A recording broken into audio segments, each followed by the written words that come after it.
Welcome to Healthy University, where we'll discuss issues and subjects on how you can live a healthier and more productive life. And now, here's your host for Healthy University, Alan Eisenberg.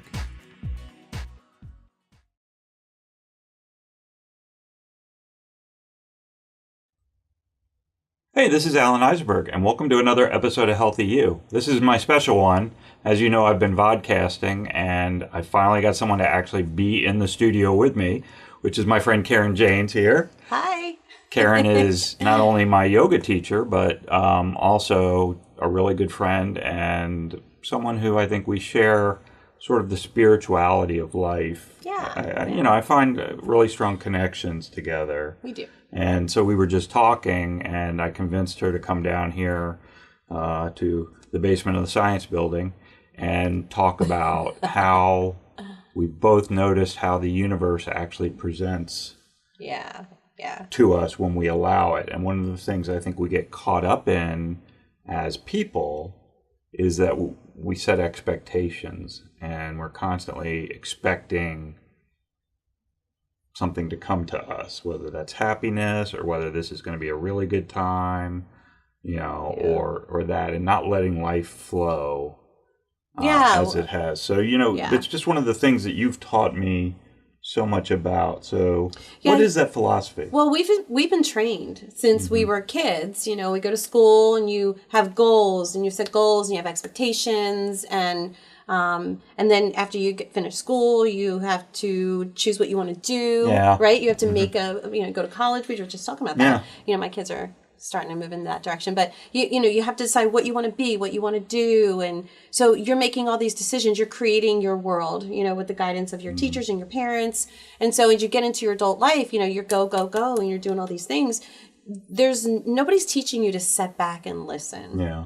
Not much. I mean, I don't think I was ever taught to sit back and listen. I think if I was sit back and listening too much, somebody would say, "What are you doing?" You're doing nothing. You know what's funny, and we talk about this now a lot too, about trying to get back into our inner child. Yeah. I think in childhood we are expected to sit back and listen. Yeah. And then this pressure's put on us to always be ready. ABR, right? Always be ready. Yeah. And instead of just allowing sort of the whatever you want to call it. I mean, I know some people of faith say God, they're talking to God, or God's giving them a message in life. Some people of spirituality, we talk about the universe giving us messages. But it's, are we listening?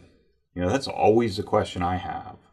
Is, I spent so many years not listening to my inner voice, which is what I call my authentic self. Yeah. And wanting to be a people pleaser, right? So, everybody has to like me, so I need to do this. That's not you at all. That's really for somebody else. So, yeah, and I think where some of that universe sort of talking to you and being guided in that way comes from the moments of quietness. So we've got to learn how to be quiet, learning how to be alone and not thinking you're lonely, and the difference in the understanding of that. And we could talk an entire podcast about the difference in that. But I think that a lot of it comes in creativity too, because creativity requires an opportunity to be inspired. Inspired as a word comes from in spirit within. And so I think when you are letting sort of the universe guide you, it's really about how am I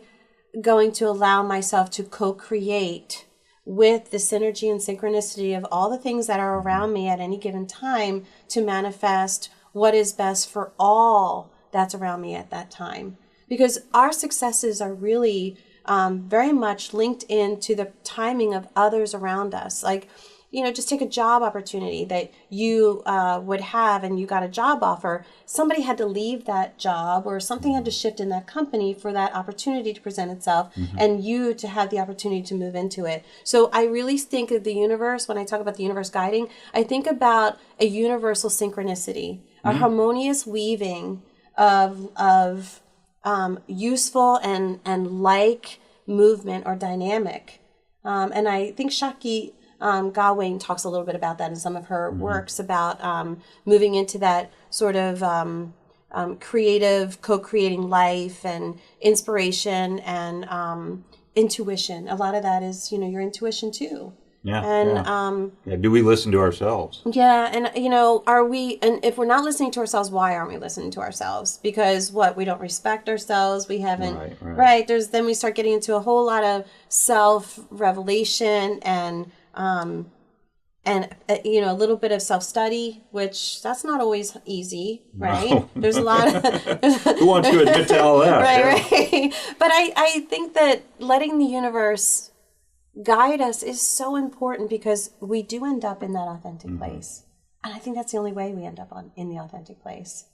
And that just requires some trust in that. I think people get tripped up on faith, especially people who find themselves not religious, spiritual or whatever, but I think they get tripped up on faith, but there is a sense of faith. And I don't want people to feel that faith is only a word used in a religious sect or in a formal sense of religion and belief.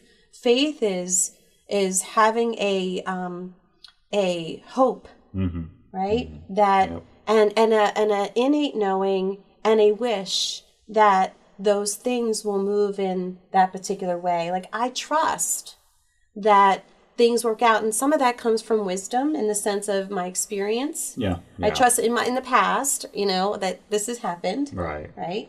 When you didn't trust. Right. It's happened. I know. Right? Or I trusted, I didn't trust, and I did this, and this worked out, and it didn't work out. But there's a lot to that wisdom, and bringing that into the opportunity of letting the universe guide you.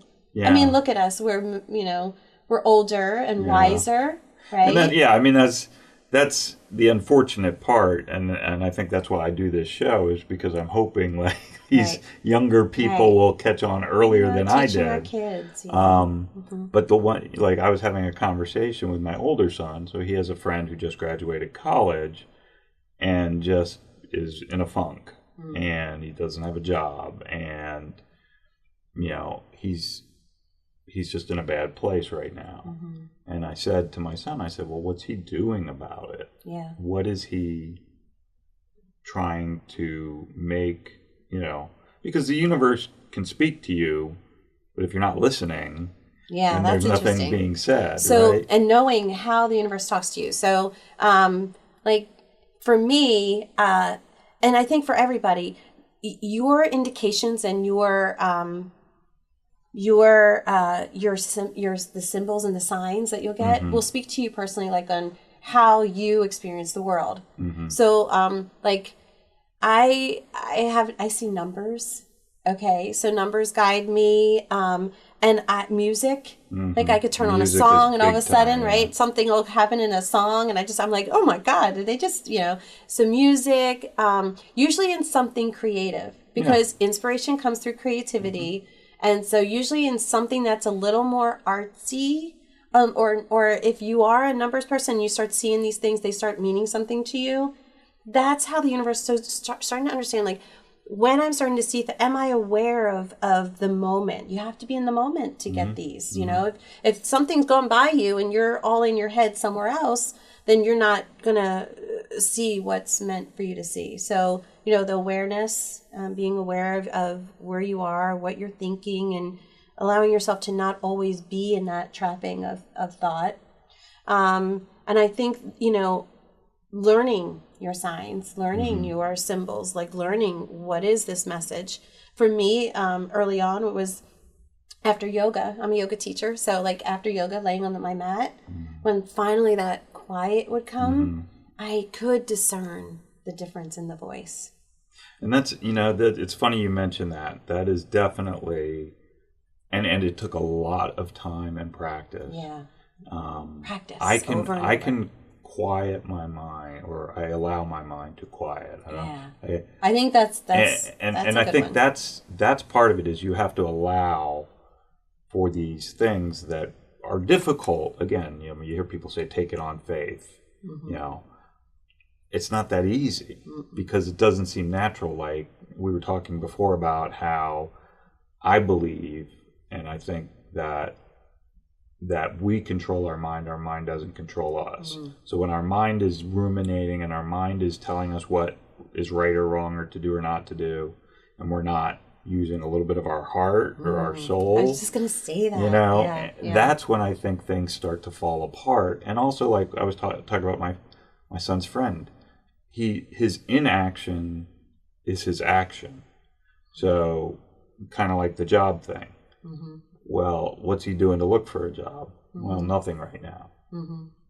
Yeah. You can't the universe can't speak to you if you don't go looking. So I want to share, like I always feel like I'm a conversationalist, not an expert, right? So I want to share, there's a podcast called On Being, you know, On Being with Krista Tippett.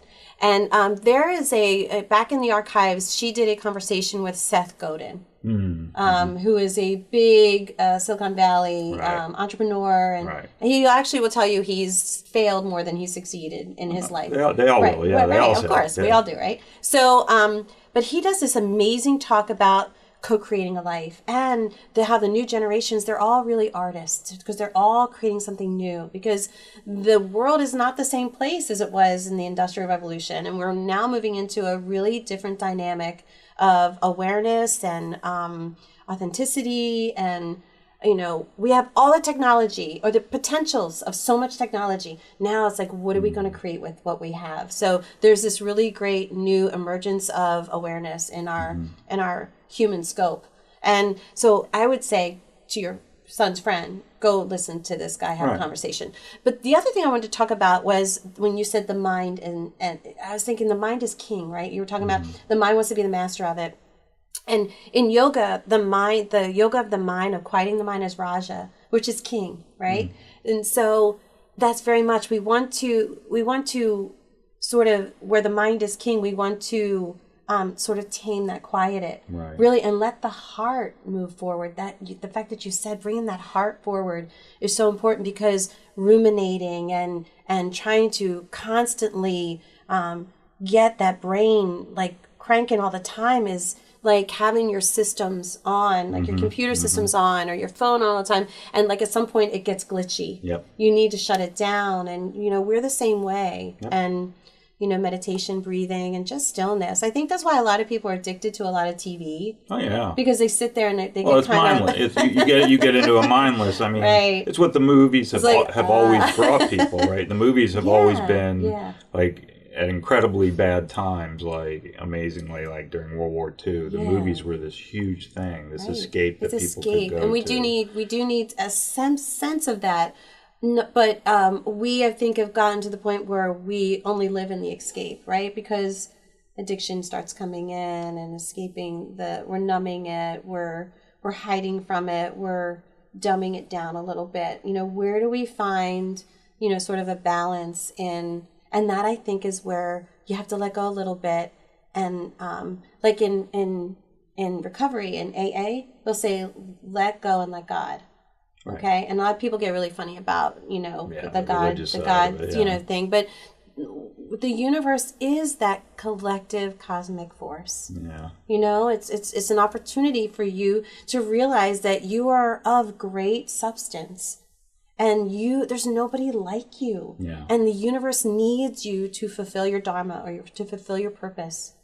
And so, because other things are depending on that. Right? Like we talked about that whole synergy, the whole synchronicity. Well, and I think as you talk about, you know, the purpose or figuring out who you are, you know, who do you want to be? You know, these are all questions that are perpetually going on. One of the other mistakes we make, I think, is we set ourselves on a line, you know, and most of us do it in school ages, you know, whether it's college, and then we're stuck in that line. Like right now, I'm moving out of the career I had for 20 years into the career I want for the next part. And that's really hard for, I think, people to kind of understand that you can do that. Like you're not stuck. But I'm also... part of what I always tell people, I say, I'm a very patient guy. I'm not going to magically quit my job that pays me to do the work that I love like this. You know, I'm going to wait, and I'm going to it's either going to be right or it's not. And the timing, like when I tell people, And I say, well, how will I know, And how will I know it's the right thing? I promise you that when something is meant for you, it will be for you. You can't mess it up. Yeah. You can't. Yeah. Like, you just can't. It will be yours. I mean, though people will say, you really, the only two things in life that are for certain are you have to pay your taxes and eventually you're going to die, right? But no, they're... When you're born to. Right. Well, yeah, but that's part of dying. You're born, but when something is for you, it will be for you. Because like I said, you're not this single energetic being in an isolated tank. There's so many things that rely on you. Yeah. I mean, random or not. Yeah. Like the day that you decided, you got up in the morning and you were going to go to Starbucks and go get a cup of coffee. And like that seemingly, I don't usually do it, but I'm going to do it today because I'm just going to do it. I'm going to, whatever. Or meeting somebody there. That person waited on you. You connected with that person. You might have said something to that person. That person needed to hear what you had to say, even though it was so random. It's not random. Right. Like, it's not that I feel like everything is predestined, because I don't. Yeah. But I do feel like we have, partly a co-created opportunity to participate in the allowing, right? Mm-hmm. And that there are things that you are a part of that that synergistically need your dynamic to work.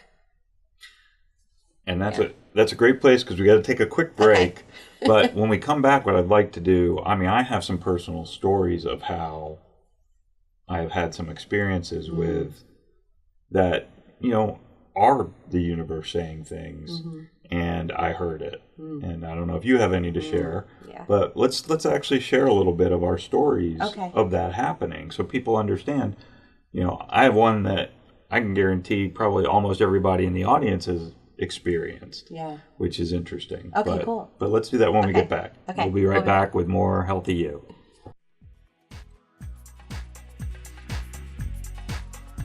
You're listening to Healthy University with Alan Eisenberg.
So welcome back to this special episode of Healthy You. We're talking today about the universe and how sometimes we just have to listen to what it's saying in order to get our guidance. And I'm here with my great friend Karen Jaynes, who is a yoga instructor and also, I think, shares some of the universes. And I want you to tell the story, because to me it was amazing, and I want your perspective. So Karen has retreats, and I went on this retreat. Oh. And it was to this very rustic place to start. We got there early. It's like a campground. Very rustic. It's a kids' summer stuff. camp. Uh-huh. And something didn't work out. And it could have ruined the whole trip easily. Right. In my past, that most of the time that would have been like, well, I'm going to give you back your money because we all paid you. And we're just going to call it. Yeah. What happened? Okay. Oh, that's a good story. So, and this is just sort of every day in the life of Karen. Like, if you would just spend a whole day with me, or spend a week with me, it would be ridiculous. Okay, but so I've used this camper retreat center like maybe 4 or 5 times. I do it twice a year. I don't always do it there, but I like it there. It's a camp. It's a summer camp, and so there are cabins, and there's a big bathhouse, which is really modern. And we have one coming up April 27, 2029.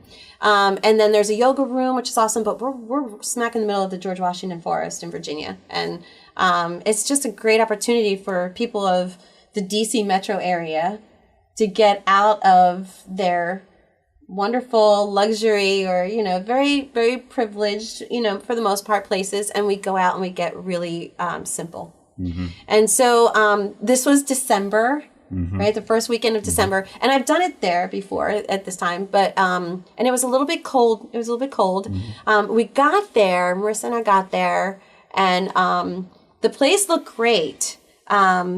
But they had winterized the cabins, and I didn't expect that. And so anyway, I talked to them. They're like, yeah, we had a winter, we had a freeze. I'm like, okay, I get it. We couldn't use the bathrooms in the cabins, so we would have to. So that was like one little thing. I'm like, okay, we can bat this out of the park. Figured out everybody be fine. We're challenging ourselves this weekend anyway. So because we hike too. We do yoga, we hike. We do a pretty good hike, and then. Next thing happened was there was no water coming. People started coming in and checking in, and I sent them to cabins, and everybody's checking in. And they went to put some water out, and water was not coming out of the faucets. And I had used it earlier. I knew it was. And long story short, there was a glitch in the water system. Like the pressure just dumped, and they had a malfunction. And the people at the camp called me aside and said, hey, we got a problem. And I'm like, oh, okay, so what do we do? And bottom line, we ended up deciding that there was another retreat center, maybe about a half an hour away, and that was affiliated with the camp, and it didn't typically sleep. It did not sleep enough. We had 25, 27 people, and this only was supposed to sleep 20. And we just I just said, what do we do? And I said, well, are any of the bedrooms big enough? Can we put up some extra beds in there? So we just kind of batted it out of the park as it came in. I said, well, let's go get some bunks out of this other lodge area that they had, these mobile. I knew the camp pretty well. And it was a lot of problem solving, but the universe was telling, and some of the people I think were a little alarmed on how simple the camp was at that moment too. And the universe just sort of made it work where we were solving the problems, the answers were coming, and as people came in, I said, here's what we're going to do, and we're going to go to this retreat center, and if you want to go, I gave everybody the option, you can go, but not one person left. They were in it for this experience. So we ended up, Alan, having the best retreat ever. And that's what I was going to say. Yeah, it ended up being the most, people were intimate, they were tucked into... into little places where, some people who didn't know each other, had to bunk together and friendships. And we had perfect spaces for the couples. We had a couple couples and they had perfect spaces for the couples. And people just became such good friends so quick. It was amazing. It was. We changed the height to be closer. That's what I totally said. It would have never have been that bonding. Because we would have gone to yoga, gone to our cabins, might have known the cabin. It just would have been different. It would have been so different. And that was what everyone needed. Right. We hunkered in and, oh my gosh, it was one of the best retreats. It was. It really was. And there were there was, it was just a wonderful location. Out, we were on a farm. Yeah, we were on a beautiful farm right in the foothills of the Shenandoah. And we had snow. We had a full moon. It was just crazy. It was so synchronistically beautiful. Yeah. Any worry or struggle that I would have thrown in there as the facilitator of that event would have only swirled it into some sort of chaos. And so I just sat back and I'm good at that. I lived that way. So I knew if I just let go and let the universe do its thing, it'll be, and my goodness, that's such a great story. And that's why I think that one in particular, I mean, and we come up with glitches a lot. I mean, because a lot of us, we have, I mean, I know people, they plan to the last minute all the time. Yeah. And when something goes south, oh boy, it's like the end their of the life world. is ruined. Right. And that's a great example of letting flow. I always say just flow. Like in my professional life, I say flow, everybody. Like I'm a flow yoga teacher, like we flow, we move, but in my personal life, in my, my children, it's tougher. And my personal relationships, all I say is flow. Yeah. If it works out, great. If it's not working out, just flow, let it be authentic with it. And learn, for me, it's like it was a learning to let go. Of course, for my story, it was really about starting to let go and then let things back in that should have been there. Yeah. And that's, so the one story I like to share about the universe telling us stuff and we don't pay attention all the time.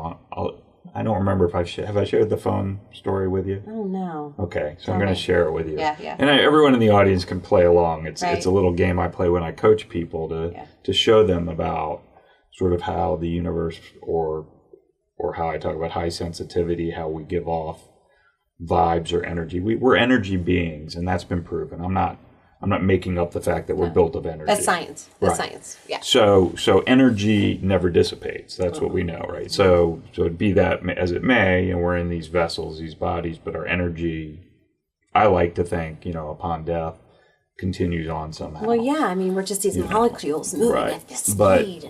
But here's the story, and maybe it's easier for older people, but I found that younger people are having the same story. Mm-hmm. In the old technology of phones, you'd have to dial it, and when you're dialing, the connection goes across, right? Mm-hmm. And then it goes into a board, which then goes to the person you're calling. Right. So and this all takes place in the matter of about a second. Yeah. To be honest. Quick, right? It's not a long process, but it's a process. Mm-hmm.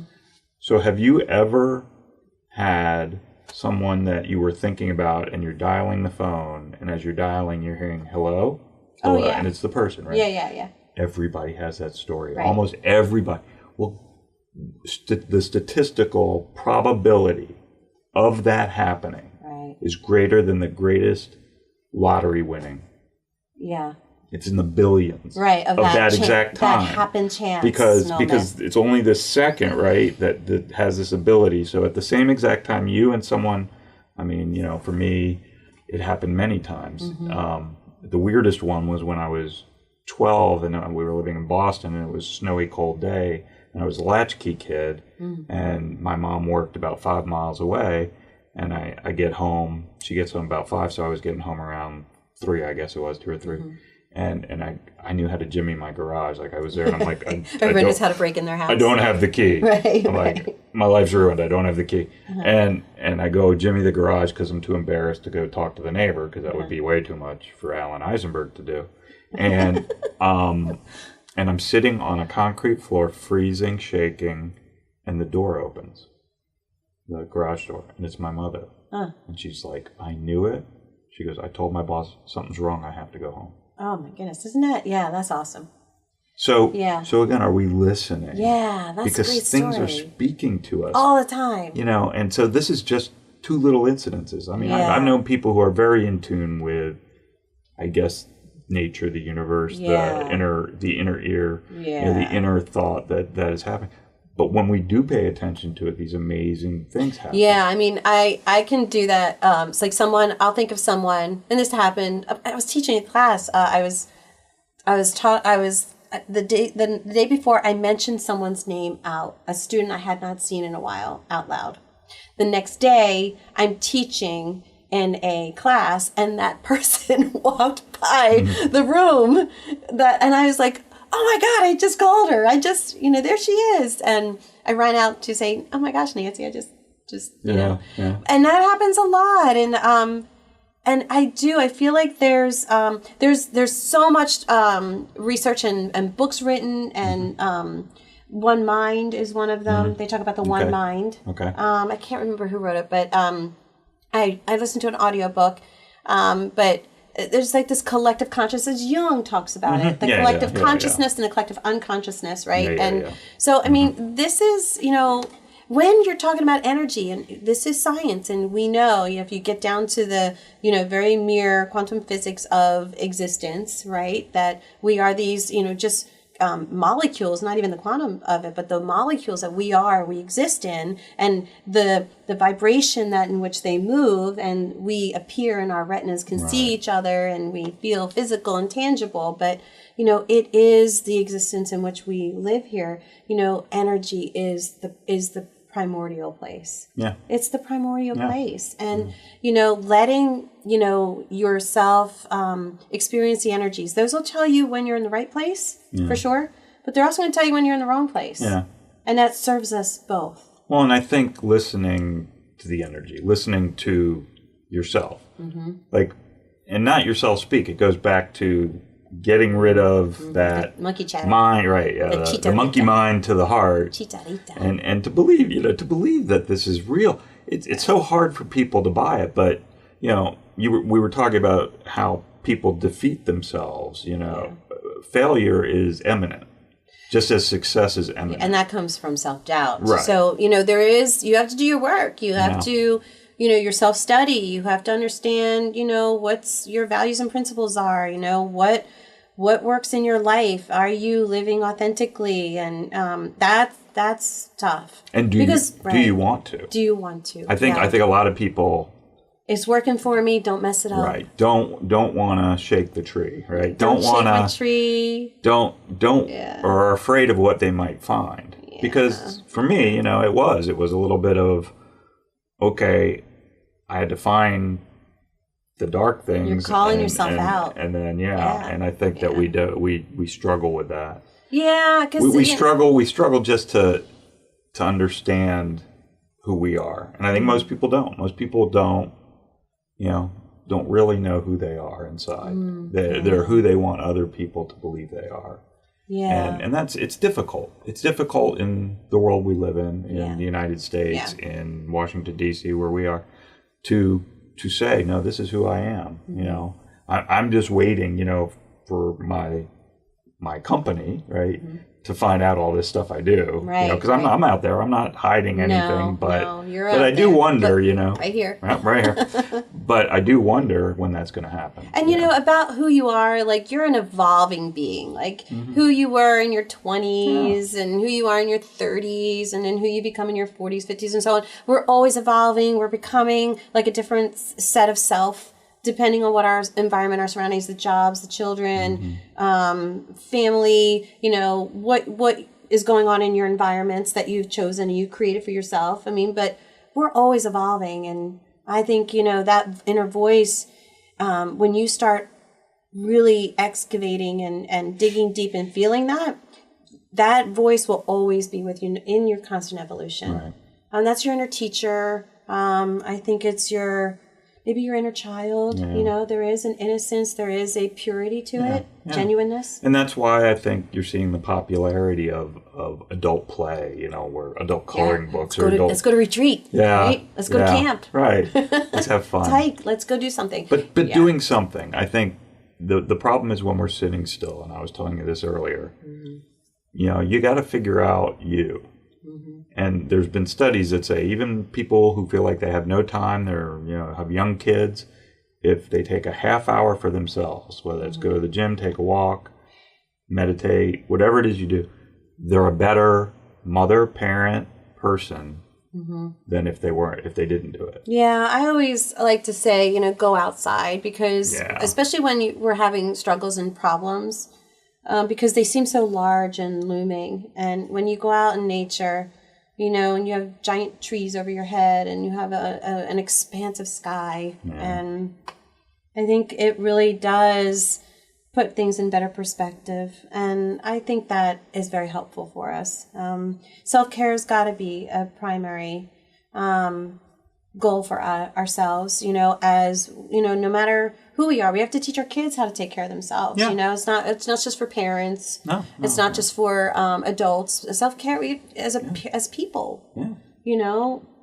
what are we doing to take care? Are we eating well? Are we sleeping? Sleeping's huge. Well, and do a little bit of research. Don't.